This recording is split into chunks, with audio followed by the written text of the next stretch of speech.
So for those of you, if you're for the first time, are meeting Dr. Bryan here, this is a little bit of his background. He earned his undergraduate Bachelor of Science degree in biochemistry from the University of Texas at Austin, and his doctoral degree from Louisiana State University School of Medicine in Shreveport, where he was the recipient of the Dean's Award for Excellence in Research.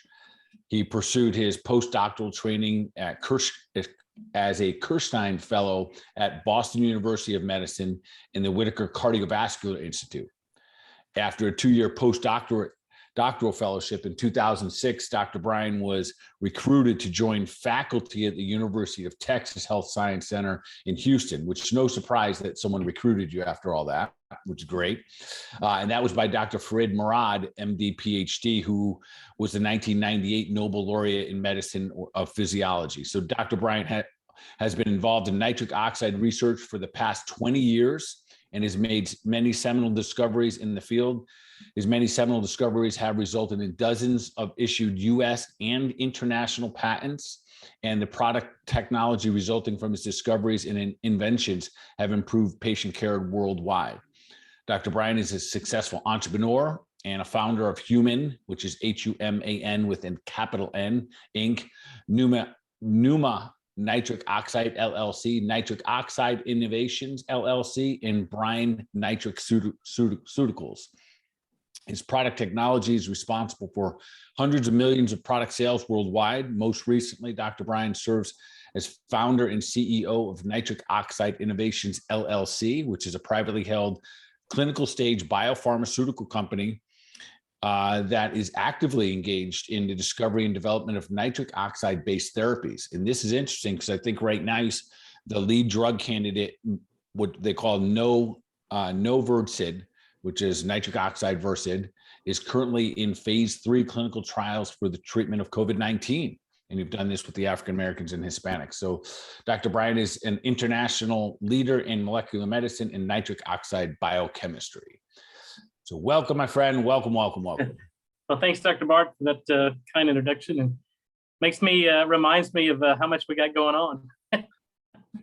Yeah, which is great. So I appreciate the time you take. I know you just got off another plane and landed somewhere, and here we are in this conversation. So before we get started, so nitric oxide may be an entirely new kind of word for people. Could you just tell us a little bit about what is nitric oxide? Yeah, it's a great question, and it's I think you make a good point because it's relatively new in the medical and scientific literature. This molecule wasn't discovered until the early 80s, wasn't recognized until the 90s. We're really working with a new discovery in medicine. But it's a signaling molecule. It's naturally produced in humans, in fact, all mammals. But it's how cells communicate. For the best example is, when nitric oxide is produced in the lining of the blood vessel, it tells our blood vessels to relax and dilate. It leads to vasorelaxation and dilation, improvement in oxygen delivery, improvement in circulation and blood flow. It's how cells in the brain, neurons communicate. It's a neurotransmitter, but it's also a molecule produced by our immune system that kills off pathogens like viruses and bacteria. And so we've recognized how critically important nitric oxide is over the past 2 years during the coronavirus pandemic. And it's the people that can't make nitric oxide that are most susceptible to getting sick, being hospitalized, and dying from COVID. So what is it? That's amazing that it does all those things. And I'm going to go out on a limb here and say that probably most people have never heard of this before. At least that listen, even though they may be, very involved in their health and their nutrition, they're taking supplements, they're cleaning up their diets. So why would people become deficient in this, especially if this is something that the body makes? Well, there are a number of contributing factors for that. It follows the trend of, human growth hormone. It peaks when we're teens, and then the older we get, the less we make, and there are the consequences of that. But there's 2 ways the body makes nitric oxide, and there's many ways you can disrupt both of those pathways. So the best example is you develop endothelial dysfunction, and that's due to poor diet, lack of physical activity. There's certain drugs and pharmaceuticals that disrupt nitric oxide production. There's certain hygienic practices, for instance, the use of mouthwash disrupts the oral microbiome, which leads to nitric oxide deficiency. The use of antacids shuts down nitric oxide production. So really a lot of the things that we do, and now there's clear evidence that, herbicides and pesticides, specifically glyphosate or Roundup, shut down nitric oxide production. There's certain frequencies, the 5G technology that's in major, metropolitan areas, that frequency can disrupt the nitric oxide synthase enzyme. So we're surrounded by things that disrupt nitric oxide production. And the consequences of that are obvious because every major chronic disease is characterized by a loss of nitric oxide production. All right, so there's a lot right there. We got to back up a little bit because you just said some pretty important things, and I think we have to dive a little deeper in. And I've heard you say these, and I've dove a little bit into nitric oxide, so I had a little bit of an advantage here. But you said two things specifically. One, mouthwash. Yeah. So mouthwash. So people are using mouthwash to make the breath fill, right? Like that's supposed to be harmless. Yet the truth is we're putting it into our body. A lot of times we don't even know what's in it. So just explain that a little bit and how the nitric oxide gets broken down, even from something that we're putting in our mouth like that. Yeah. Well, the Human Microbiome Project has been ongoing now for 20 or 30 years. And so there's enormous evidence on the gut microbiome and how important it is for many chronic diseases. In fact, the utility of that is recognized with fecal transplants. You can overcome a lot of diseases just by doing fecal transplant. So it's nothing to do with the host. It's just putting good bacteria back into the body. Well, everybody ignored the oral microbiome until we started, investigating this about 10 or 12 years ago. And, just like you're not supposed to take an antibiotic every day for the rest of your life because of the known consequences of the disruption on the oral microbiome, we should not use mouthwash every day because it disrupts the oral microbiome. So these antiseptic mouthwash are indiscriminate. They kill the good bacteria, they kill the bad bacteria. But what we're finding, and us and other research labs have, published that if you disrupt the oral microbiome, it disrupts nitric oxide production. There's clear evidence now that people who use mouthwash have an increase in blood pressure, which is the number one risk factor for cardiovascular disease, the number one killer of men and women worldwide. And 2 out of 3 Americans wake up every morning and use mouthwash. Over 200 million Americans use this daily. And there are over 200 million Americans that have an unsafe elevation of blood pressure.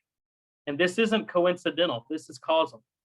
We've published that if you use mouthwash, your blood pressure goes up. If you stop using mouthwash, you can normalize your blood pressure. And that's associated with an improvement in the oral microbiome, an increase in diversity, and more of these nitrate-reducing bacteria that basically take inorganic nitrate that's found in green leafy vegetables and metabolize that into nitric oxide. So when you disrupt that activity of those bacteria, you interrupt nitric oxide production. You see an increase in blood pressure. You see an increase in erectile dysfunction. And now there's clear evidence that you actually lose the benefits of exercise. If you use mouthwash and exercise, you don't get the cardioprotective benefits of exercise if you're using mouthwash. So it's a horrible thing, and that's just part of the story. Fluoride in our toothpaste, we have to get rid of fluoride. It's an antiseptic, it kills your thyroid, and it's a neurotoxin. And there's fluoride in our municipal water system. So we have to get a home water system that removes the fluoride. So all of these things disrupt the microbiome and causes chronic disease. It's very clear. That's actually quite fascinating. I've been practicing for 2.5 decades, and even for someone like myself, and I consider myself pretty educated in the world of health, the connection right there that you say is causal between the loss of nitric oxide and blood pressure is new to my ears, which is fascinating because blood pressure is like rampant out there, literally rampant out there. And 2 out of 3 people using just mouthwash, that by itself is worth, the entire listening to this hour here. For that's awesome. So I guess that same conversation, Nathan, that goes right over into the idea of using an antacid, the same thing, microbiome, you're breaking it down, you're not absorbing nutrients. So that one is probably something a lot of our listeners could have heard about. I'm a big advocate of trying to reduce or eliminate entirely those antacids. Okay. Would you go there a little bit for us and just kind of do a little deeper dive there? Because I think that is something that might be as important as anything as well. Well, it goes, so mechanistically, this is very well elucidated. Antacids obviously shut down stomach acid production, and they're prescribed for patients with reflux disease, gastroesophageal reflux disease. But if you look back at the FDA, never approved these drugs for chronic use. They're only approved for acute use. But yet people are using these for every day for months, years. I mean, people have been on these for decades. And about 5 years ago, it was published that people who have been on PPIs, what are called proton pump inhibitors, a specific form of antacids, for 3 to 5 years had about a 35% higher incidence of heart attack and stroke. So that was the observation. So now you have to work backwards. What mechanistically, what causes people on antacids to have an increase in heart attacks and strokes? Well, it's shutdown of nitric oxide production. So in order for this to work, so when we eat, green leafy vegetables, there's nitrate in there that the bacteria reduce to nitrite. We swallow our own saliva, we get a burst of nitric oxide in the lumen of the stomach, provided there's stomach acid. But if you're shutting down stomach acid production, you don't get that nitric oxide formed. And the other consequences of that is it leads to an accumulation of a molecule called ADMA, or asymmetric dimethyl L-arginine. And that's a specific inhibitor of nitric oxide production. So people who are taking antacids shut down nitric oxide production from both pathways. They become completely devoid of any nitric oxide production. And the consequences of that, they get vascular inflammation, oxidative stress, immune dysfunction, plaque instability, plaque rupture, and that's heart attack and stroke. So it's very clear evidence of how these drugs are causing an increase in heart attacks and strokes. They're bad news. Yeah, that's fascinating. So do you think, clinically, a conversation there, if someone had low stomach acid, would they also be vulnerable for not producing the nitric oxide? Well, I mean, if you have achlorhydria for other reasons, like you have iron overload for hemochromatosis or things like that, then there are consequences of that. But it's specifically these drugs that inhibit an enzyme that leads to the breakdown of asymmetric dimethyl L-arginine. So the drugs just exacerbate the condition. But low stomach acid is a bad condition to begin with, because we need stomach acid to break down proteins into amino acids. We need stomach acid to absorb B vitamins and zinc and iodine and chromium and selenium. And so if we can't make stomach acid, we become nutrient deficient and we develop autoimmune disease because proteins aren't broken down into amino acids. We get peptide fragments absorbed across the gut. Our body develops antibodies against them, and that's the basis of foodborne allergies. Yeah. So the nitric oxide in that first list of different things that it does for you, I think you mentioned blood flow. That's one of the things that increases. So what are some of the things that are be associated? If they're lacking blood flow as a result of lacking nitric oxide, what are some of the diseases or the chronic conditions that we typically see? Well, it's called loss of regulation of blood flow. So we increase blood flow to different tissues and organs upon demand, right? So when we're trying to recall memory, we have to increase blood flow to the prefrontal cortex to recall memory. If we're about to exercise, we have to increase blood flow to the heart for circulation to the heart to meet the increased demands on the heart. If we're about to have sex, we've got to increase blood flow to the sex organs. And you do that through the production of nitric oxide. So if your blood vessels can't make nitric oxide, you can't recall memory, you develop mild cognitive disorders, which goes to vascular dementia, which uncorrected goes to Alzheimer's. If you can't make nitric oxide and increase blood flow to the coronary arteries, you develop ischemic heart disease, puts you at risk for heart attack and stroke. You can't regulate blood flow to the sex organs, you develop sexual dysfunction and erectile dysfunction in both men and women. If you can't increase blood flow to the gut after a meal because you can't make nitric oxide, then you're not going to absorb those nutrients that you've just taken up when they're available in the gut by the circulatory system. So every major chronic disease, whether it's pulmonary disease, kidney disease, Alzheimer's, heart disease, lung disease, all of it is characterized by reduced blood flow. And that reduced blood flow is due to a lack of production of nitric oxide. Yeah, in health, we always think about if you can increase blood flow, most likely you're going to increase health. That's right. Yeah, obviously other than bleeding out, right? So, but if you can increase blood flow in life, and that's the idea of, eating foods that are rich in oxygen and obviously producing nitric oxide and being able to exercise and stuff. Let's back up a little bit. So kind of a funny topic, but a real one. So erectile dysfunction, from my understanding, even Viagra has a link here.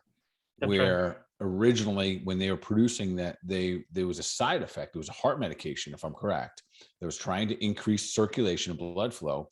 And the side effect was that they were showing that guys were getting erections as a result of this. Can you elaborate a little bit there? Because, that's one of those non-conversation pieces that it just doesn't happen often, and it's about blood flow. No, that's right. So in ischemic heart disease or even pulmonary hypertension, it's a lack of blood flow. So these drugs are called phosphodiesterase inhibitors. That's what Viagra, Cialis, and Levitra are. They're a class of drugs called PDE5 inhibitors. So what these drugs do, and just to kind of go into some pretty complex biochemistry, just so your listeners understand it, nitric oxide leads to an accumulation of a second messenger called cyclic GMP. And these drugs, like Viagra, prevent the breakdown of cyclic GMP. So that's why you're warned against 4-hour erections. That's why you're warned against an unsafe drop in blood pressure, because nitric oxide turns this switch on, and then these drugs keep it on. You don't have an off switch anymore. And so that potentiates nitric oxide-based signaling. So these drugs aren't nitric oxide donors, but they potentiate nitric oxide signaling. So if you're able to make a little bit of nitric oxide, but not enough to get engorgement and get an erection, then these drugs help make that better. But we also know that 50% of the men that are prescribed Viagra do not respond with better erections. And the explanation for that is because these men aren't making any nitric oxide to activate that second messenger. So there's no accumulation of this. So there's no substrate for these drugs to work on. So that tells us that erectile dysfunction is really a disease or a symptom of insufficient blood flow and insufficient nitric oxide production. So if you restore blood flow, you can take non-responders to Viagra and make them responders, or you can actually wean patients off of those drugs, because then the body's doing what it's designed to do. There's no need for drug therapy. Interesting. So, and we'll dive into this even a little bit more. So how do you if you're not making it, or you're not making enough, how do you get more? Well, that's a very good question. So the first question is, how do you know if you're not making enough? Yeah. And that's been a major obstacle in clinical medicine, because it's not a lab. You have a patient come in and, like your cholesterol or vitamin D, there's no blood test to tell you what your nitric oxide levels are. About 12 years ago, I developed a salivary test strip where you can apply some saliva to the end of the test strip, and it'll turn pink, hopefully. And if it turns pink, then that tells us that your body's making nitric oxide. If it doesn't turn pink, then it tells us that there's something wrong with your ability to make nitric oxide. So, but it's a good point of care diagnostic, and I tell people it's a good tool to have in your toolbox, but it shouldn't be the only thing you should be determining on your nitric oxide. So we have to rely on symptoms. So if you have an elevation in blood pressure, that's lack of nitric oxide. If you have sexual dysfunction, that's lack of nitric oxide. If you have chronic fatigue syndrome and you tire easily, then that's a nitric oxide problem. If you have insulin resistance, that's a nitric oxide problem. So all of this points to a lack of nitric oxide production. And if not corrected, it leads to the onset and progression of a number of chronic diseases. So I think you could throw in there just the whole idea about aging, which is, that's right. You're right. Like, because we're in the era right now of, anti-aging. How do we, I'm 52 years old now, so it's on the top of my brain regularly. How do I move forward without aging at all? And the idea is, even when we're doing an anti-inflammatory diet or exercise routine, really, when you get down to the nuts and bolts of it, what is the intention there? You're trying to get more oxygen in the cell so the cell doesn't break down. And it sounds like with what you're talking about, the root of all of that is really this nitric oxide. Yeah, no doubt. So if you look at anti-aging, there's three main kind of hypotheses or theories on aging. One is, telomere shortening. The ends of the chromosomes that get shorter with each cell replication. The shorter the telomeres, the shorter the lifespan. There's mitochondrial dysfunction, so that every cell has a dysfunctional mitochondria, which leads to aging. And then there's loss of stem cell function. So stem cells are resident cells that basically repair and replace damaged cells and regenerate. We're regenerative beings. So every one of those is dependent upon nitric oxide production. Nitric oxide controls the enzyme, telomerase enzyme, that prevents telomere shortening. Nitric oxide controls mitochondrial biogenesis and mitochondrial ATP production. And nitric oxide is what tells our stem cells to mobilize and differentiate. So it's this unified theory of aging. If you can't make nitric oxide, you have shorter telomeres, dysfunctional mitochondria, and you lose stem cell function. If you restore nitric oxide, then you get better stem cell function, you get better mitochondrial function, and your telomeres no longer shorten. And so you can extend lifespan. So it's really the holy grail in anti-aging and really overall health and well-being. So you asked the fundamental question is, if you're low, how do you restore it? Right? And so I tell people you have to do two things. It's very simple. You have to stop doing the things that disrupt nitric oxide production and start doing the things that promote it. So what is that? If you're using mouthwash, you have to stop. If you're using antacids, you have to give up antacids. Get rid of fluoride in your toothpaste and in your water supply. And that right there, people will have fundamental changes in their health just by eliminating those three things. And then you start doing the things that promote nitric oxide production. We have to get moderate physical exercise. Exercise stimulates nitric oxide production. We have to eat a balanced diet with a lot of green leafy vegetables. And then we have to get sunlight. There's certain frequencies of sunlight or certain wavelengths of light that stimulate nitric oxide production and release nitric oxide in the body. So that's why sunlight can lower blood pressure. That's why people who live in the northern hemisphere have a higher incidence of high blood pressure and heart disease than people who live in areas where there's more sunlight. There's clear evidence now that the benefits of sunlight on nitric oxide production. So, maybe like stem cells or something like that, is it age dependent? So does a 10-year-old that's getting away with a bad diet, are they really getting away with it? Or are they just starting this downward cycle of less oxygen and then therefore all of these other things are starting to become in play? Well, that's a very good question and an interesting observation we've looked at for past really almost 25 years. There's two ways the body makes nitric oxide, as I mentioned earlier. The one is in the blood vessels called the endothelium. There's an enzyme called nitric oxide synthase. So that enzyme is very functional. It's very active. When we're young, the older we get, the less nitric oxide we make in that pathway. But to compensate for that, we have to use diet. And primarily it explains a vegetarian diet, a plant-based diet, Mediterranean diet, the Japanese diet, that we get primarily inorganic nitrate that then the body can reduce to nitrite and nitric oxide. So in a 10-year-old kid, as an example, they have great endothelial function. So their body's making a lot of nitric oxide on demand when it's needed, and they can get away with not eating a very healthy diet because their body's making enough nitric oxide through the primary pathway. But the older we get and we develop endothelial dysfunction, then older adults are relying primarily on the dietary influence.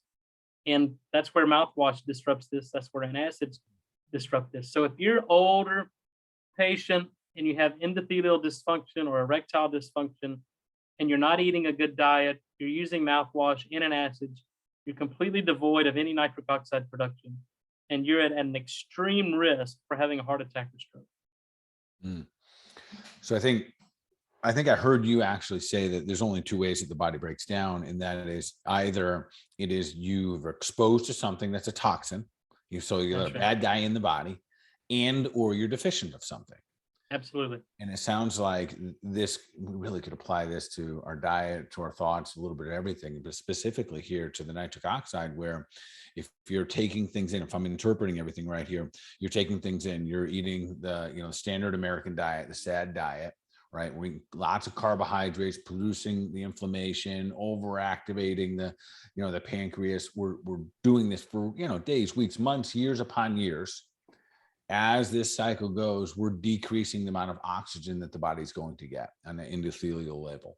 And then the other part is now we become deficient in it. So if we don't change our ways, and that's, here on, this podcast, we talk a lot about, it's not always that difficult.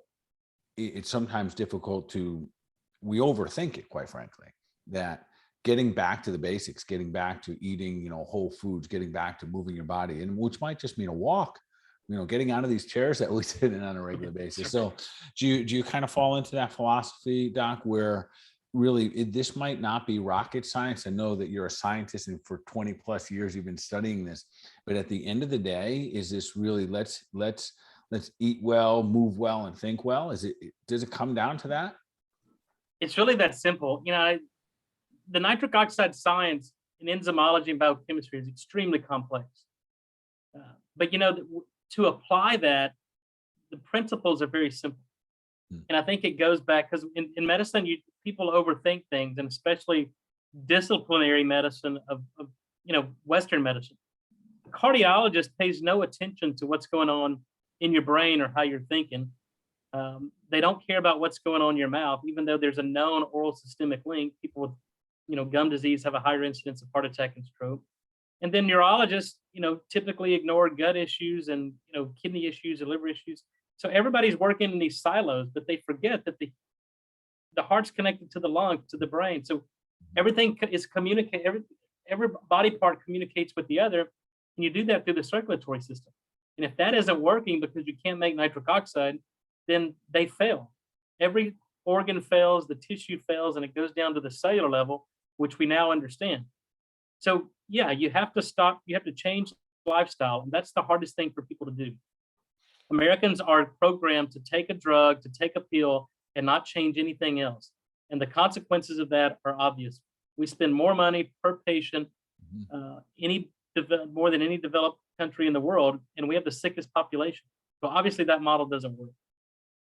Do you feel like with all the science that you've done, because it really sounds like you've really done the research, like the legit scientific work, do you feel like any of that is getting back out into the hands of the practitioners, into the cardiologist's hands, to a point where you think it's starting to have an impact, where literally you can say, here's the research. This is how simple but important this is?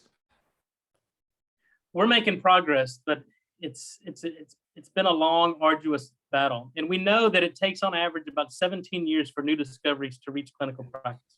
Crazy. And we're 20 years now after a Nobel Prize was awarded. So the scientific community recognized, even in 1998, how important nitric oxide is. The challenge with what we've been doing over these 20 years is there's been no development of any safe and effective nitric oxide drug. And physicians in America, unfortunately, if they can't write a script for it, they think there's no merit to it. We've been in the nutrition dietary supplement space now for almost 15 years. And been very successful by repleting nitric oxide through dietary means. But that's not well adopted through medical doctors and allopathic physicians, because it's not a script that they can write. They don't get reimbursed for it, and it's not part of the standard of care. So what we're doing now over the past 4 to 5 years is taking this nitric oxide research and discoveries and putting it into FDA-approved clinical trials. Because I think only until we get a safe and effective nitric oxide drug on the market that physicians can then recognize, okay, this person has, for instance, we're working on a drug now for COVID. If you've got a patient has COVID, you can now, if the drug is approved, you can prescribe this nitric oxide medication. And the clinical trials are showing that we prevent the loss of oxygenation. We keep people out of the hospital. If we keep people out of the hospital, you can keep people alive. Now we're taking that same technology and putting it into an ischemic heart disease drug. We've got an Alzheimer's program, and we've developed a topical drug now for diabetic ulcers. So I think we have to get this into the clinical practice, because just using it as a nutritional armament or a dietary supplement, we're not going to change the world with that, although it's the safest, most effective way to do it. But understanding the rules and regulations of how Western medicine is practiced, we have to understand the rules of the game. And once you understand the rules of the game, you can play the game and get drugs to market. That's our focus right now. Well, with us, in our country, we lose, I think, about 600,000 Americans to heart disease a year. So hopefully, like literally, because this is a big issue in our country when it comes to heart and diabetes and all of this stuff. Like COVID is nothing relative to those in terms of pure numbers. And I've always said, and not to belittle it, but I always said that, the heart's not that complicated in the fact that it's a muscle. It needs lots of oxygen, can't overwork it. If it gets overworked and becomes deficient in the nutrients it needs to survive, it breaks down. That's right. And I know there's more to that, yet sometimes that's the fundamentals when it comes to heart disease. So let's back up just a little bit. So I know you're waiting, so maybe that one day we'll have a medication or a drug that can be used in a clinical setting. But in the meantime, because my listeners are definitely asking, Doc, is there something I can take? I use a lot of supplements. I know the people who listen to this podcast do. Is there something you can take other than, and I'll dive a little bit deeper into the foods in just a minute, but is there something that, have you created something at this point that someone can literally take a supplement to help enhance the effects of nitric oxide in the body? Yeah, we have. We've had product on the market now for 10 or 12 years. And the basis of a lot of my discoveries were ways to generate nitric oxide. And let me take a step back, because nitric oxide is a gas, right? It's a gas that's produced in the lining of the blood vessels, and it's gone in less than a second. So the question has always been, how do you develop a product that generates a gas when consumed? Yeah. That, number one, is shelf stable, that if you're producing a gas, it doesn't blow up and builds up the pressure, right? Yeah. And then how do you create a product technology that works in every single person, regardless of the oral microbiome, regardless if they're using mouthwash, regardless if they're using an antacid? You have to be able to deliver nitric oxide in every single patient. And so we cracked that code years ago. So now, and really the only way to do that, it's not a pill you can swallow.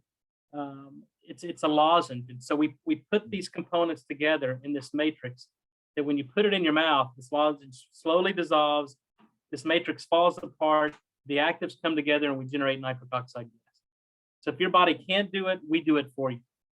And now we've taken this a step further and put it in the form of a powder that when you dissolve in water, the solution chemistry starts and you generate nitric oxide gas. Then when you consume it, we're generating nitric oxide gas throughout the entire body. And so we've actually demonstrated this with an ultrasound of the carotid. When you use the lozenge or when you take the powder, within 15 or 20 seconds, you can start to see the blood vessels dilate and open up. So that's really the only true technology out there. So we brought that to market as a dietary supplement and as a beet powder. And now we're taking that same technology. We've put it in the form of a topical that we have a skin serum for fine lines and wrinkles. So the skin, is an organ just like the heart or the sex organs. You don't have enough blood flow and oxygen delivery, that organ fails. And a failing skin looks like fine lines and wrinkles. You get dermatitis, age spots, and you look old. So we developed a topical that generates nitric oxide gas that improves perfusion, circulation to the skin, fine lines and wrinkles disappear. And that product's been on the market now for I guess about 3 years through a product called N101 nitric oxide serum. And then we've taken that same topical technology and now developing it into a topical drug for diabetic ulcers. And we're seeing, 2 and 3 year old non-healing ulcers we heal within 60, 90 days. It's remarkable technology. Wow, that's fascinating. That's awesome, which is great. So the options right now, you could take a lozenger, right, and you can do a beet powder, or you could do both. Could you take too much? Because this sounds so good. Like you're like, hey, why don't I if I take a little bit, why don't I take a bunch of it? Yeah. That's human nature, right? If 1 is good, then 3 is going to be great. But no, that's a very good point. The first thing we have to consider is safety. Mm-hmm. So not too much, too little nitric oxide is bad. Too much nitric oxide can be bad. So too little nitric oxide leads to chronic disease. Too much nitric oxide causes an unsafe drop in blood pressure and a condition called methemoglobinemia. So those are the only 2 signs of toxicity of nitric oxide. So if you take too much, your blood pressure is going to drop. You may get lightheaded, syncope, and may pass out. And then long after that, you may develop methemoglobinemia, which is when we oxidize the iron in your red blood cells and lose the oxygen carrying capacity of our red blood cells. But that takes mega doses of nitric oxide. So what you have to worry about is an unsafe drop in blood pressure. Okay. So if you take these as indicated, then we haven't seen any unsafe drop in blood pressure when used as indicated. In fact, if you have normal blood pressure, low blood pressure, there's no drop in blood pressure. If you have an elevation in blood pressure, then you'll see a normalization of blood pressure. So that's the beauty of what we do. And this is different than any other type of, specifically drugs, because, I've criticized the pharmaceutical industry for 20 years. I've consulted for most big pharmaceutical companies in trying to develop nitric oxide drugs. But most drugs are inhibitors of certain enzymes, which there's always consequences and side effects to. What we do is called, restorative physiology. So we give the body what it's missing.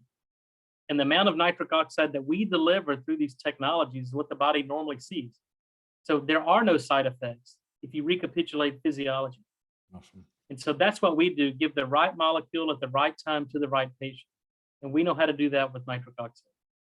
I love it. And just so our listeners know, we're not talking about nitrous oxide. Oh, yeah, that's Right. I know it sounds very familiar. That's probably more familiar. Yeah. So we're not talking about nitrous oxide. This is nitric oxide. Yeah, well, that's a good point because they're both gases. Yeah. One's a dental anesthetic that'll put you to sleep. That's nitrous oxide. What we're talking about is nitric oxide. It's produced naturally in the body and improves circulation. Fantastic. All right. So let's talk about the relationship that alcohol has on, this is the big thing, right? It's a lot of people drink, and we always trying to come up with reasons why maybe even our red wine is helping us anti-age. I'm not on that ship, the one that says it. I still think that the ultimate end result of alcohol is probably going to be destructive for health. It could be good for our minds and social components yet. What's going to be the impact of alcohol on nitric oxide? Well, I think it goes back to the principle like everything else, everything in moderation. I mean, too much of anything is devastating and causes, there's health consequences to that. But there's this observation called ethanol preconditioning. And that observation was the fact that people who had 1 to 2 drinks of alcohol and then suffered a heart attack have less injury to the heart from that heart attack. So ethanol in some way preconditions the heart not to suffer injury if you have an occlusion or disruption of blood flow to the coronary arteries. And about 25 years ago, that mechanism was discovered to be nitric oxide. And then we later on helped elucidate this mechanism through, when you drink alcohol, there's an upregulation of number of enzymes, right? Detoxifying enzymes, liver enzymes. But one of those is called aldehyde dehydrogenase or alcohol dehydrogenase. And interestingly, when you upregulate that enzyme, you can potentiate nitric oxide-based signaling or increase the availability of nitric oxide production, the half-life of nitric oxide.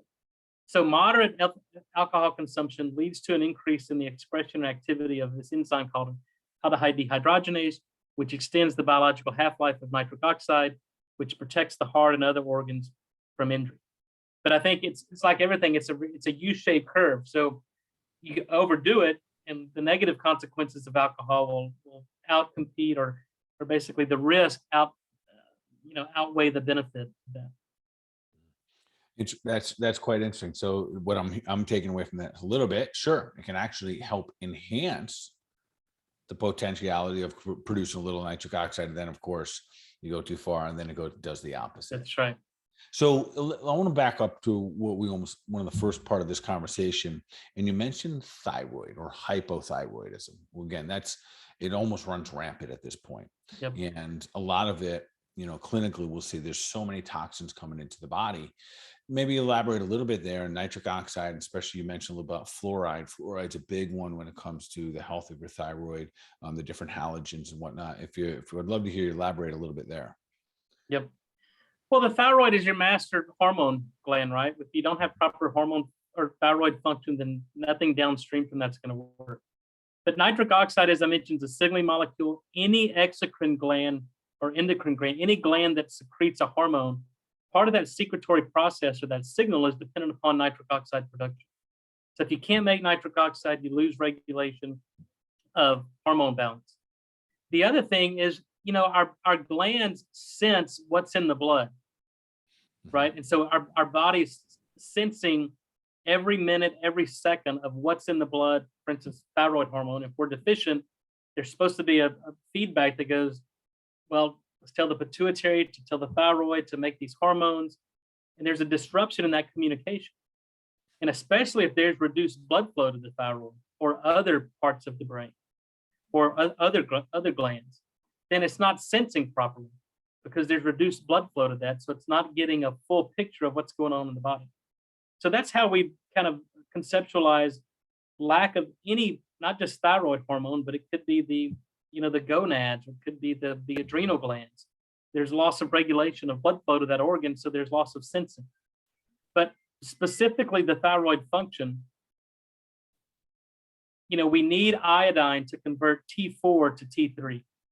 And most Americans are deficient in iodine. If you remember back from high school chemistry, and you said the word, the halogens, the far right side of the periodic table, there's iodine, there's bromine, there's fluoride, there's chlorine, all of those. And so if we're overexposed to chloride or fluorine or fluorine or fluoride, that competes with iodine for binding to the thyroid hormone. And most Americans are deficient in iodine because the only way we get it is from our diet is from iodized salt and seaweed. Most Americans aren't eating seaweeds, and we're told to restrict our salt intake. Mm-hmm. So 95% of Americans are deficient in iodine. So we can't convert T4 to T3. T4 is inactive hormone. T3 is active hormone. We don't have iodine to convert to active thyroid hormone. We become deficient in thyroid or hypothyroidism. And here's the thing that drives me crazy is you go to your physician or your endocrinologist and they prescribe you Synthroid, which is T4. It's inactive hormone. The reason these people are deficient in thyroid hormone is because they can't convert the inactive hormone to the active hormone. And the physician gives them inactive hormone. And then you get a dysregulation. TSH goes up because your body's still sensing you have hypothyroidism. And then you get a complete imbalance of TSH, T3, and T4. And then nobody knows what to do with that. But if you just give the body what it needs, remove from the body what it doesn't need, then everything works better. Supplement iodine, get rid of fluoride in your toothpaste and in your drinking water. Try to avoid swimming in chlorinated pools, and your thyroid will work great. Yeah, that was an awesome explanation. Thank you. I deal with, thyroid, hypothyroidism on a regular basis. And that conversation right there of the conversion of T4 to T3, and you need iodine to do it, is so fundamental, but it's so lost, which is fascinating. Then so frequent. I think Synthroid is the number one thyroid medication in our country. And unfortunately, and listen, if you're out there and you're taking, Synthroid, don't feel bad. Just now your eyes are open, your ears are open, and thinking, man, maybe there's a better way. Because most people, the crazy thing is, Doc, most people that are taking their Synthroid medication, they don't feel any better. No, they don't. Their labs might change, sure, because it's now circulating in the system. Yet that conversion there, and it's a really tough conversation because, well, it's not a tough conversation yet. You're up against a wall. Let's say, maybe a natural practitioner, someone's trying to look at things a little bit from a different view. That iodine is the biggest issue. You just said it, those three things. How many people are eating seaweed? Zippo.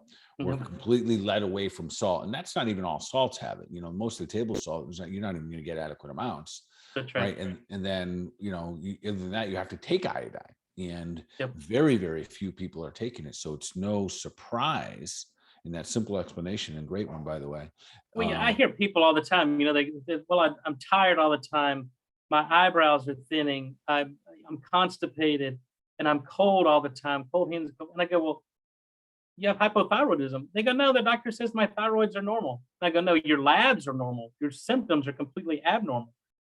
And you obviously you're aware that the so-called normal range in a thyroid panel has changed dramatically over the last 40 years. So it used to be a very narrow window of what's called normal. Now normal is there's nothing normal about that. Yeah.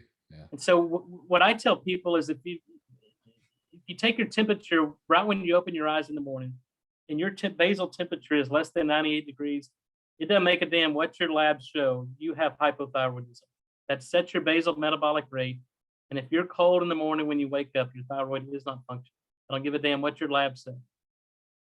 I love it. I absolutely love that. That is really sometimes that simple answer right there is, I think, we need to play that in the loudspeaker, because and even from what you went back to when you were saying about how do we know if you're nitric oxide deficient, sometimes you just have to go by symptoms. And that honestly is, that's, even if the individual doesn't know it, maybe that's why they seek out a practitioner who has a little experience in understanding exactly what you talk there. So it's the exact same thing. You got thin and eyebrows on the outer part here, fingers are cold, you have to wear a sweatshirt and get in and out of a store and all that kind of stuff. You have hypothyroidism. And again, right. Even if your labs, an even worse case scenario is when someone then just dumps in that inactive form of T4, and then now you really think it's not your thyroid. Yeah, I love the idea of taking the temperature first thing in the morning. Now, there's some other cool things people can have, like an Oura ring, and they can measure their temperatures. Won't tell you exactly, but you'll start to see the consistencies. You get a little rundown to you're not getting enough sleep, and next thing you know, you're showing up at your 2.2, 0.3 degrees below your normal. That's your thyroid. It's dysfunctioning, and it'll go in those waves. So that's a phenomenal explanation. Thank you for that. That's great. So lifestyle, it sounds like, is a huge player here. Yeah, no doubt. It's really, it's a complex science, but practically it's very simple. And I'm probably the best example because I'm similar age to you. I'll be 49 this year. I haven't been sick and lost a day of work in over 20 years. And I'm on a plane every week. I've been having clinical trials with COVID for the past 2 years. I don't wear a mask. I didn't get the mRNA shot, and I've never been sick from COVID. In fact, I've had my antibodies tested. Antibodies aren't even available. So it's not the fact that we're not exposed to toxins. It's just that we've optimized our body to the point that we can deal with any insult, whether it's a viral infection or bacterial infection or exposure to toxins, that our body deals with it. And so, but that's hard work. There's very few people who are willing to put in the work like you and I do to stay healthy. It's costly and it's time consuming and it takes a lot of discipline. Amen. So I wake up in the morning and I take my nitric oxide. I have a hyperbaric chamber at home that I get in. I got a sauna that I sit in every day. When I get to the hotel, no matter how tired I am, I go to the gym and I work out. And then I try to eat good food, but I have to supplement because I know the food that we're eating, especially on the road, is deficient in nutrients. So we have to supplement. There's no way around it. The food that we eat today that's produced on planet Earth is deficient in essential nutrients that the body needs. So we have to supplement. And all that takes discipline. It can be costly, but the investment is well worth it. In fact, there's no greater investment we can make than in our own health. I ditto everything you just said there. And, I think if there's a small thing that came good out of COVID, I think there's a group of people that is growing that explanation right there that starts with, hey, listen, there's nothing easy about this. You got to put the work in. Like, that's how it should start. And so we're not looking for this magic wand or shot that does it, because it's just not going to work. The idea there of literally starting to move your body and being committed to exercise regardless. And I love the fact that you said travel. I have a brick and mortar practice here and I do a virtual practice. Often I'll have people say to me, well, Doc, you know how it is when you travel. No, I don't, because I get a hotel. I've already Googled the local places where the best food is.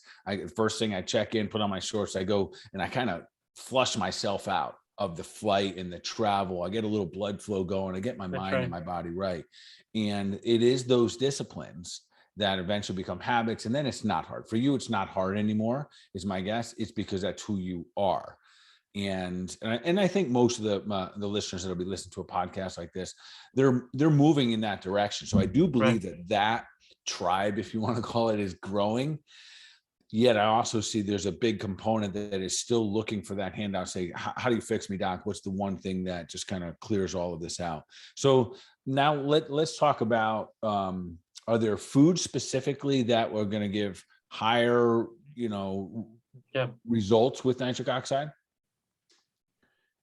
The answer is yes, but we don't always know. So we published a paper, I think in 2015, and we sampled different foods across the U.S. We went to 5 cities across the U.S. and so to answer your question, it's primarily green leafy vegetables. The darker the vegetable, the greater the nitrate content, the nitrogen content that the body can then convert to nitric oxide. So things like kale, arugula, spinach, lettuce, broccoli, those things are typically high in nitric oxide. But there's regional differences in farming practices of how much nitrate is actually accumulated or assimilated in those vegetables. In fact, we published there's as much as a 50-fold difference in, the nitrate content of celery in Dallas than New York. And it's the same across all vegetable categories. And these are conventionally grown vegetables. We compared it to organically grown vegetables, and organically grown vegetables have on average about 10 times less nitrate than conventionally grown. So you cannot eat enough organic vegetables to get enough nitrate to generate nitric oxide in the body. And the reason for that is because to get an organic label, you can't add nitrogen-based fertilizers to the soil. They want it all natural, right? Like organic post or manure. there's no standardization. So plants need nitrogen to assimilate things like selenium and chromium and vitamin A and vitamin D. So if these plants are deficient in nitrogen, they're deficient in many other nutrients. In fact, I saw data a couple of years ago that since 1940, there's an 80% depletion in all nutrients in the vegetables grown in the US. So in 60 years, we've led to a depletion, 80% depletion of most trace minerals and nutrients in the food that we eat. So the pressures to feed a growing planet has come at the cost of nutrient depleted food. Mm-hmm. So that's kind of what the food, so the darker green leafy vegetables, but again, depending on where you live, what vegetables you're eating, organic versus conventional, you don't know if you're getting enough nitrate from your diet. So we have to supplement. Yeah, it's fascinating. So my wife and I recently purchased a farm, and so we're real excited about it. We're looking to grow food, and so the first thing we did were soil samples. We got 30 plus acres, and we're looking around. So I figured the soil is different from everywhere, so we took multiple soil samples. So you just gave the example of like Texas and New York celery. Sure. On our farm, on 30 acres, it was vastly different. Like part of it was amazing nutrients in soil, and we had a really good, knowledgeable individual with us. And then over here, we said, yeah, we can make it, but we would have to supplement the soil with what it's missing. And they did a full profile, which is fascinating. And to your point about supplementations for human beings, listen, I got a good diet. I don't put any crap in my body, and I know I have to supplement. I've done every test under the sun, and I know how my body physically functions. You simply can't get it just because of the over farming, even with the organic farms. That's right. And maybe if we go and we get more and more regenerative farming taking place, we have a shot at this, and we'll get some more, soils that have greater topsoil, et cetera. But right now in the current environment, even and listen, I'm an organic guy. We have an organic cafe that my wife and I own, because we prefer the non-toxic stuff going into the body first. That's right. Let's not put the bad guys in. Even with that, we do know that the nutrient depletion is still taking place because those farms are still farming over and over and over again. So I'm with you on that 100%. So how about, I've heard some conversations about L-arginine, an amino acid, and nitric oxide. Where does that play with everything? Yeah, those products hit the market back in the late 90s after the Nobel Prize was awarded, when it was discovered that the enzyme that makes nitric oxide takes L-arginine, which is amino acid, and converts it to nitric oxide. And L-arginine is called a semi-essential amino acid, meaning that we get it both from our diet, but our body makes it through the urea cycle. So the whole point of those products, I've never understood it. I've been a nitric oxide biochemist for 25 years, and I've never understood why people would do that. Because the body's never deficient in L-arginine. That's not the reason you become nitric oxide deficient. The reason you become nitric oxide deficient is because the body's lost the ability to convert arginine to nitric oxide. So giving more doesn't fix the problem. In fact, it makes the problem worse. There's clinical trials now showing that if you give L-arginine to a patient, like a post-infarct patient or a patient with peripheral artery disease, they actually get worse. Because it's like putting gas in a car with a blown-up engine. You're not out of fuel. The engine to convert it is what's broken. So giving L-arginine to a patient with endothelial dysfunction makes no sense biochemically or clinically. So those products do not work. Save your money. Yeah, they may provide some other good ingredients, but they don't do anything to nitric oxide.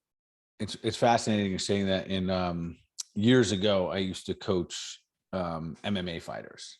And my job was help them cut weight and get, prepare them for their fights. And some of them took these pre-workout things all the time, these supplements. And I remember these big jugs of they get them at like, I don't know, like the Gold's Gym, bucket of supplements. And I remember this one NO2, this nitric oxide. And I was like, what are you guys taking that? And these guys would gas. It was very fascinating. I didn't know why they were gassing, but their training was getting worse and worse. So after like 10 minutes where they should be able to go 10, 20, 25 minutes of hard training, they were gassing, but these were fine-tuned professional athletes. and I wasn't sure which one it was. I essentially just had them stop taking all the crap that they were putting in their bodies prior. Right. Something was down regulating their ability to function, even though they were, human specimens. So it's fascinating that that's interesting, because I'm sure, and this was 10, 12 years ago. So I'm sure it was one of those products with just copious amounts of L-arginine. That's fascinating. That's All right. right. You basically, yeah, you divert the arginine away from nitric oxide. You lead to an increase in expression of arginase, and you dispose of it through urea. Plus, these products are heavily caffeinated. Yeah. Caffeine is a vasoconstrictor, so you're basically restricting blood flow. Yeah, fascinating. All right, we're getting down to nitty gritty time wise here. I want to give you an opportunity to get on with your day here. So, couple things. If someone wants to, where's a good way to contact you, and then would not only reach out if they want to follow your work, and then also if they're looking to buy the supplements, whether it be the lozenge or the powdered mix, where can they do that? And I think we also have a code for them to get a discount as well. Is that correct? Yeah, that's right. So I tell my job is not to sell you products or to pitch products to you. My job is to educate and inform so that people can make educated, informed decisions on what product's best for them. So I always send people to my educational website. It's drnathonsbryan.com. I do a monthly blog there, but we've got a 6-minute video, a lot of cool information to kind of give you a conversational understanding of nitric oxide. You can also follow me on Instagram, Dr. Nathan S. Bryan. I'm on LinkedIn, Facebook, Twitter at Dr. Nitric. And then, we've created some product technology because, that's the number one thing people ask. Well, if I'm nitric oxide deficient, what do I do? Well, you can do the things I said, right? Stop taking mouthwash, fluoride, and acids, and start eating right and exercising. But if you don't want to do that, or that's not enough, then we make products to help you. So our latest product technology is called NO2U. It's a lozenge. That's no2u.com. NO as in nitric oxide, the number 2, the letter U.com. We also just launched a really innovative beetroot powder. It's called NO Beets. We've taken the beet pulp, the beet taste, the beet color out of the beets. We ferment it to concentrate the nitric oxide activity. We put mitochondrial ATP in that product. So if you have mitochondrial dysfunction, you can't make energy, we do it for you. And then we put some electrolytes in there because we recognize most Americans are dehydrated. And so we hydrate you, we give you mitochondrial support, and we improve circulation. So that's a phenomenal product as an energy product or a pre-workout or just a daily health product called NO Beets. And then our skincare products are called N101.com. There's a dual chamber nitric oxide topical serum that you mix both chambers together. You apply it to your face and neck, and you can see it working before your eyes. Your skin will turn pink, reflective of increased blood flow. We've got 4 published clinical trials on that. Fine lines and wrinkles disappear. Tone, texture, clarity of the skin improves. Again, it goes back to what you said. If blood flow makes everything better. Yeah. Wow, it's awesome. And then if any of our listeners want to go ahead and visit any of those sites, and which I'm super excited for, quite frankly, I'm super excited for them. I think these are great. They fall right in line with just the opportunity for us to continue to move in the direction I like to call it superhuman. We're just, what can we get out of these human bodies? We are all super. And if we have these little tools and they're not kicking all these side effects, on us, this is fantastic. So if you go to those websites, they can use Dr. Bart 1 and they can get a discount. Is that correct? Yeah, we're giving your listeners 10% off plus free shipping. So it works on both websites, the no2u.com and the n101.com. Put in the coupon code at checkout, Dr. Bart 1, and that should give you a 10% off the order plus free shipping. That's awesome. Thanks for doing that. All right. So now I'm going to put you on the spot for our last question of the day. So all right. I always like to ask our guests, if there was one thing, I know there's always more than one thing, but there's one thing you could suggest for our peeps to help them move wherever they are to becoming closer and closer to what we like to call superhuman. What would that one thing be? Well, obviously I have a very strong bias, and it's nitric oxide. You have to restore nitric oxide because without that, you can't deliver oxygen. Your cells and tissues and organs in the body don't get what they need and they fail. And so that's kind of there's a broad application there. So you can do it through the things we discussed here. You can do it through product technology, deep breathing. There's a very spiritual and emotional connection to that, prayer. you get a lot of nitric oxide as a gas. It's this ethereal molecule that animates the human, and people can do a lot of things to promote nitric oxide production. That's awesome. Well, I tell you what, I completely appreciate you coming on tonight. There's been a ton of information here for myself and for the listeners. And I think it's the beauty is what you just told us is it's easy to take away tonight, literally, and go away and start to do things. Say, you know what, I'm not going to put that junk in my body. I'm not going to break it down. And this is easy. And just the knowledge of knowing that nitric oxide plays such a role. And I tell you what, Dr. Bryan, I think that you're on to something. Obviously you do as well. And I suspect in these next, probably 0 to a year and a half, you're going to see a lot more conversations about this. I really feel like we are at a clinical and a critical point when it comes to natural sciences, where I really feel like things are about to leapfrog, where maybe they were semi-stagnant for many of our careers, not moving. I feel like things are about to really explode for the people that are continuously taking care of themselves. So I can't thank you enough for coming on tonight, sharing your wisdom, sharing your genius, sharing your, decades of science behind you. So appreciate it. And maybe we'll have you back one day for, if you have some new stuff you want to share. And if there's anything we can do for you, of course, just reach out. And to the listeners out there, thanks. Keep doing the thing. Keep sharing this out. Keep spreading love. I promise you, you're not the only one who hasn't heard about the benefits of nitric oxide. So make sure you keep sharing and spreading this out. Thank you, Dr. Bart. All right, my friend. You have yourself a great night. Thanks for being here. Thank you. Take care. All right.